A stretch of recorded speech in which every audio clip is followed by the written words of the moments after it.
I wanted to ask you about an Edulad culture. Mm. And I've got to be careful in what I mean when I say Edulad, and I'm probably just going to end up upsetting some people. But it's it's a word that I've heard. Yeah. And what's interesting, actually, I looked at some stats earlier about the number of men in early years and primary, and it was about 2 or 3% in early years, It's and very about low. 14 to 15% in primary, something like that was the stats Yeah. that I got. But do you think maybe educational discourse can be a bit dominated by people who are called edulads, which means they tend to be men? Mm-hmm. Do you think there's a bit of an issue with an edulad culture in the profession?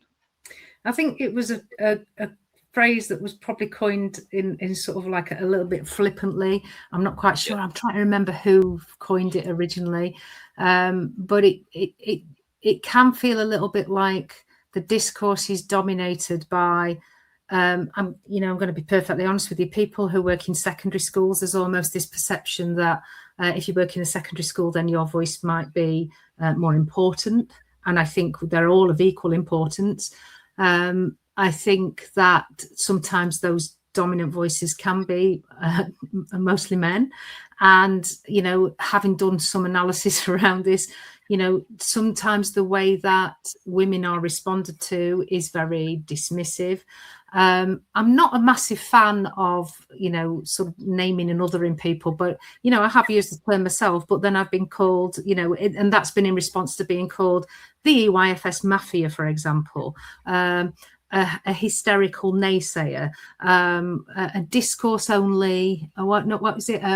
An osmosis only nutter, which kind of implies that we all float around, people referring to me as a nutter, an enemy of promise, because I don't think that, we should necessarily replicate what is formal. Somebody called me unhinged. Secondary head teacher called me unhinged because I suggested that we might, incorporate play into some of our practice.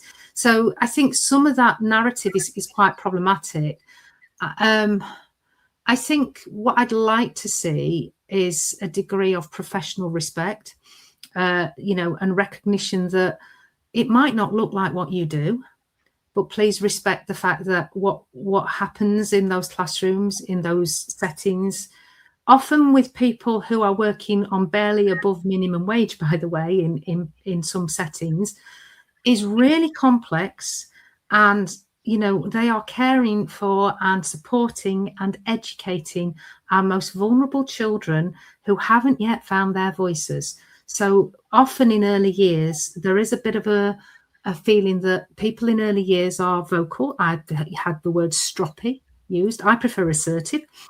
And what I often say to people who are new to working in early years is, you are going to have to be quite strong, because if you're in a school, for example, you will be a very small part of a school.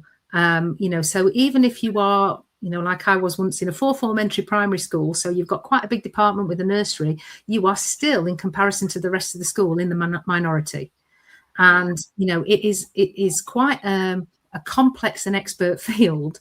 And so other people just look at it and use phrases like, if you go back to your sandpit, all you do is play. I can remember quite a prominent person on social media who had the ear of ministers at the time saying, if it's just play and not learning that looks like play, it's hard to justify teachers being paid to supervise it, which demonstrates a really deep, a massive misunderstanding of how complex early learning is and the job that we do. And I just think, rather than being dismissive, it would be really helpful if, instead of taking things out of context and screenshotting what people say and mocking it, let's have a conversation like professional people. Let's sit in a room like we've done. There'll be things that we agree on, there'll be things that we disagree on, but let's talk about it from a professional perspective. Let's listen to one another